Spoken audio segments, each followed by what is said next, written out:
Good morning, everyone. Today's learning is dedicated in memory of Leah Bas Bible, Tzila Bas Mordechai, Avram ben David Slavin, Shalom ben Yisrael Morris, Superior Fegela Bas Ruben Baruch, Shalom ben Eli ben Bas Bible, From Shoshana Bas Yaakov Shmuel, Yirmiyahu Yechil ben Echava Moshe Eliezer, Sarah Malka Bas Binyamin, Tzvi ben Yaakov Keen, Aviva Bas Moshe Getzel Bernstein, Mordechai Nehemiah ben Osher Halevi Smith, Ruth Bas David Katz, Miriam Bas Chaim Mason, Mordechai Nehemiah ben Osher Levi Smith, and Frida Bas Nissim Sofiov. Wish all the families long life. So we were discussing yesterday about the concept of anger, and we know that, good morning everyone, good morning Michelle, Peter and David, and all those that are joining us. We know that when it comes to the concept of anger, whereas when it comes to other character traits, we've mentioned the very word for character trait is the word midah. Midah means that we have to have used them in modicum, in moderation. So, if I were to ask you, we've discussed before, I don't know, kindness or love, right? Are they good character traits or not? The answer is everything has to be used in moderation. That's the point we've been drilling home time and again. So when it comes to anger, this is the one exception. God does not want us to use in moderation anger. It has to be used with exceptional caution, okay? And the reason being is because it is highly flammable. It is exceptionally dangerous. And therefore, we have to steer well clear, and only in exceptional circumstances are we allowed or are we entitled to utilize it. And more people are saying, even in those circumstances, really, beware and be careful, because because it's so hard for us to get it right, and if we get it wrong, then the consequences can be catastrophic. So we find, and I guess the best illustration of this point is when it comes to Moshe hitting the rock. Okay, we're all familiar with the story. Jewish people, being Jewish people, what do we do best? We complain. They're in the desert complaining, and all of a sudden, Moshe is told by God to speak to the rock. Speaks to one rock, it's not the right rock, and eventually he comes to hitting the rock. So if I was to ask you what the sin is, right, what did Moshe do wrong that made him transgress and led to him not being allowed into the promised land?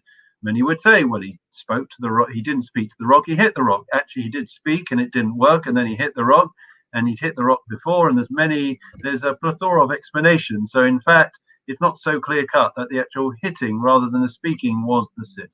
There are some that are of the opinion that the issue here was with Moshe, the way he spoke to the Jewish people. Moses' words to the Jewish people were, listen now, or listen here, you rebellious bunch, right?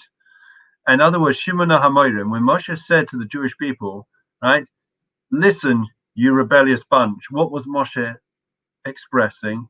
His frustrations, right? There was a hint, very, very subtle, but according to some, of anger, right? Of frustration and anger with the Jewish people. And that is such a grave sin, says God, that Moshe, you deemed yourself unworthy of stepping foot into the promised land. Conversely, we know that one of the arch enemies of the Jewish people was Bilam, the great prophet, whose prophecy powers were so great they were comparable to Moshe.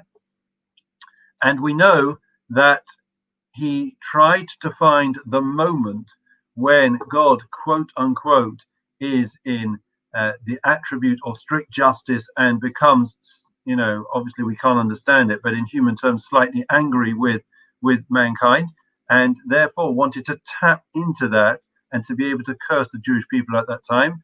And being that it would be a time when the Jewish people wouldn't have the divine mercy, and therefore there was a possibility of his curse succeeding. So we see that anger, time and again we see, it has catastrophic consequences for all of those involved, right? And even if you may turn around to me and you may say, well, actually, it was justified on that occasion, many would argue, many of the great philosophers and many of the great ethical thinkers would argue and say that there is never a right time, or hardly ever a right time, for anger. The man of anger does not overlook things, does not forgive his insult. He is always vengeful and grudging. Anger brings one to contention. When he is angry with his friends, they will argue with him and he with them. We stop listening to others when we become angry. We don't listen to the reproof. We don't listen to what other people have to say. And usually it's born out of, it leads to arrogance, he says, because if you're not willing to submit and will not acknowledge the truth, then that comes from a place of ego and a place of arrogance. Okay, so that's the point. So then the question obviously is, and we've got very little time, so how are we best to deal with anger? So the answer first and foremost is one has to have an awareness as to, you know, who we are, what it is that triggers something in us. And when we feel ourselves becoming frustrated, I would suggest that usually that means that there's a bit of anger there. And the key thing is to nip it in the bud. Okay, our sages tell us in Sanhedrin, that the arguments are like water that's flowing from the tributaries into the river, right? If you want to stop the water, it's always easier to stop that water further up rather than waiting until it gathers momentum and then it becomes such a powerful force that it's impossible to stop. So therefore, a person ideally has to be mindful of what is going on inside them and therefore stop things in the tracks. And if it is impossible, it's already got out of hand, and you feel you're losing yourself, you can't control yourself, you're going to regret what you're doing, then at least you should leave the room. Leave the room. Just say, listen, you're going to have to excuse me. Just walk away. And even though it may seem rude, or it may be people may get upset with you, it's better that they get upset with you for leaving the room than they get upset with you because of what you say in the heat of the moment. So often we say things, and I hear of things that are said in the heat of the moment which are so hurtful, and afterwards there is such deep regret. But once they are said, they are said. There used to be a rabbi who was a great ethicist and used to try to improve and work on his anger. And I don't think there's anybody that doesn't have any anger. And he used to have an angry jacket. Okay, it's not a joke. He came up with this idea, and he would literally say before he got angry, he made a commitment to himself. He would go upstairs, he would put on the jacket, and he had buttons. And the first time, he said he would only open his mouth when he did up change into this jacket and did up all the buttons. The first time, right, of course, he was still angry. So by the time he got to the final button, he wasn't as angry as he would have been had he not put on the jacket because time had passed, but he still was angry. After several occasions of doing this, apparently he no longer needed to wear the jacket. He had managed to have self-control and restraint to be able to control himself and his temper and anger. And we all have to know ourselves about how we deal with things. Different things are triggers for different people. For some people it's mess, some people it's money, some people it's what people say to you. It can be all types of things. But usually, if we really dig deep and we go back into ourselves, which is what I've told you time and again, if you think about it, if we're self-reflexive and we think about ourselves, it usually comes because we feel things are not going the way I want. I want to be in control. And when I feel I'm losing control or things aren't going the way I had planned, that is when we become angry. And that comes from a lack of emunah, a lack of faith. Because if you believe, if you have absolute faith that God is running the world, not you're running the world, then you recognize that you're not in control. We never had control, and we only are able to make the right choices from the wrong choices. Food for thought for the future. Okay, so we finished that character trait, and we'll move on to the next one tomorrow. Please God. The Lord is my shepherd, I shall not want. He causes me to lie down in green pastures. He leads me beside still waters. He restores my soul. He leads me in the paths of righteousness for his name's sake. Even when I walk in the valley of darkness, I will fear no evil, for you are with me. Your rod and your staff, they comfort me. You set a table before me in the presence of my adversaries. You anointed my head with oil, my cup overflows. May only goodness and kindness pursue me all the days of my life, and I will dwell in the house of the Lord for the length of days. Memorial prayer.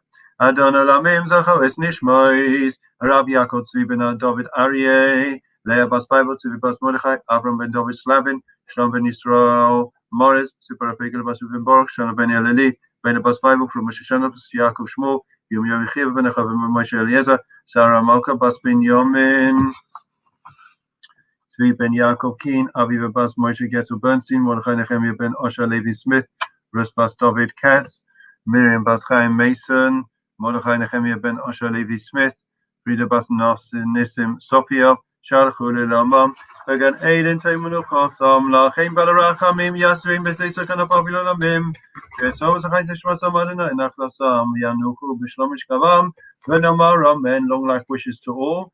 Now, Rafu Shlema for all those that are unwell. We're still hearing of so many cases in northwest London of people that have got COVID, so please look after yourselves and keep safe.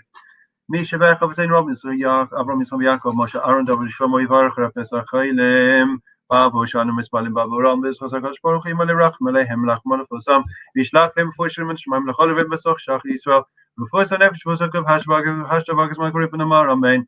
Good morning, Michelle, Peter, David, Estelle, Richard, Carol, Mervyn, Richard, Powell, David, and Colin, and everyone else who are watching us on the various modes of communication nowadays.